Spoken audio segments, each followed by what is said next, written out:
In this video, I'm going to explain how to apply for a UTR number online in the UK. Make sure you watch until the end. So you can access this link down the link in the description, the pinned comment. This is where you register as a sole trader. You need to register as a sole trader if you earn more than £1,000 in a tax year. You need to prove that you're self-employed. So what you do, and before, you need a national insurance card, and you can find out how to get one in my video there. So you want to click on start now. And here you need to answer why you need to send a self-assessment tax return. For most people, it's going to be if you're self-employed, but if you need it for other reason, for example, you have income from a pension or property, or your partner in a business partnership. Pick the one that's relevant and then click on next step. For me personally, it's no, I'm registering for the first time. So I click next step. Now, in order to register, I need to sign into my business tax account and add a tax to the account to get online taxes to a tax duty or scheme. So let's click on this. And here you need to create signing details. Enter an email address, click continue. You're going to get a confirmation code that you have to put in. Click continue, click continue. You need to put your full name, click continue. You need to make a password, click continue. And here you have your government ID. Make sure to make a note of this. Click continue, click continue. I recommend using an authenticator app such as Google Authenticator, Microsoft Authenticator, rather than using text message because your phone can easily get swapped.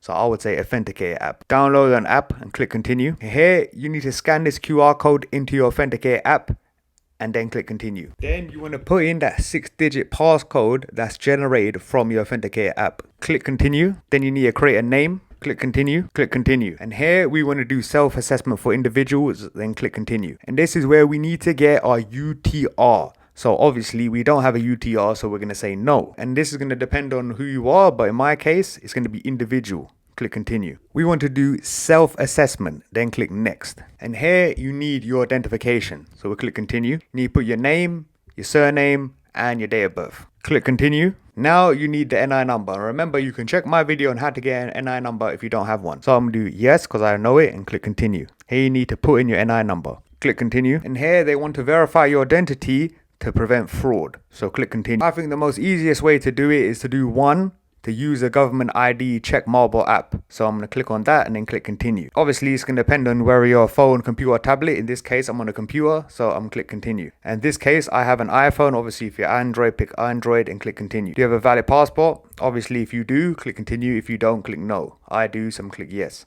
Continue. Check if your passport has this new camera symbol. My one does, so I'm going to click yes and then continue. Which iPhone do you have? In my case, I have an iPhone 7, then I'm going to click continue. Now you need to download the gov.uk app to confirm your identity. As you can see, I successfully verified my identity with gov.uk.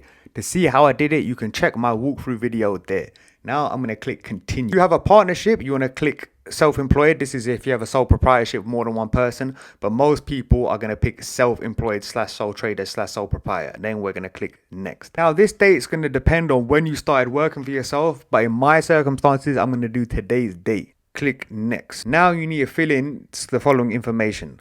Click next. Here you need to put whether a UK resident, and here where it says have you changed your name, make sure it's tick no, because whatever reason is tick yes. If you come to UK from a non-EU country within the last 12 months, no. A sharefisher is someone who works in the fishing trade, so no. Are you a land or property owner? Obviously you know if this is correct for you, no. Are you a Lloyd's underwriter? No. Are you a director? No. Are you in the Minister of Religion? In my case, no. Are you examiner? No. Is your business an investment? No. Then click next. You're going to put in your title. It's most likely going to be Mr. or Mrs. and this is what you're referred to in mail. And obviously if you change your name, put it in there. And here you need to put in your address and whether or not you've lived that address for less than 3 years. Then date, address effective from. This is when you move within the address. For me, I've lived there my whole life, so I'm going to put my birthday. Click next. Now you need to put in your contact information so HMRC can message you. Click next. Make sure you take a look at your personal information and see if there's any mistakes and then click next. And here you want to write a short description on what sort of employed work do you do. Click next. And here you need to pick the business address. And obviously if the business address is different, you need to pick a different address. But in my case, it's the same as my address. So I'm going to click yes and then click next. And here you need to put in your business phone number. Then click next. Click next. Then click next. And here you want to pick in what capacity that you're completing this registration, and it's obviously going to depend on your unique circumstances, but most people are going to pick the first one. Then I declare the information I provide is necessary, then I click next. And here you need to re-enter your government gateway ID. Then you click sign in. And you put in your authenticator code you added earlier. Click continue. And here you can see my registration was successfully submitted, and it's going to take HMRC roughly a week in order to go through your process. HMRC will give you your UTR number. If you found value in this video, please like and subscribe. Thank you.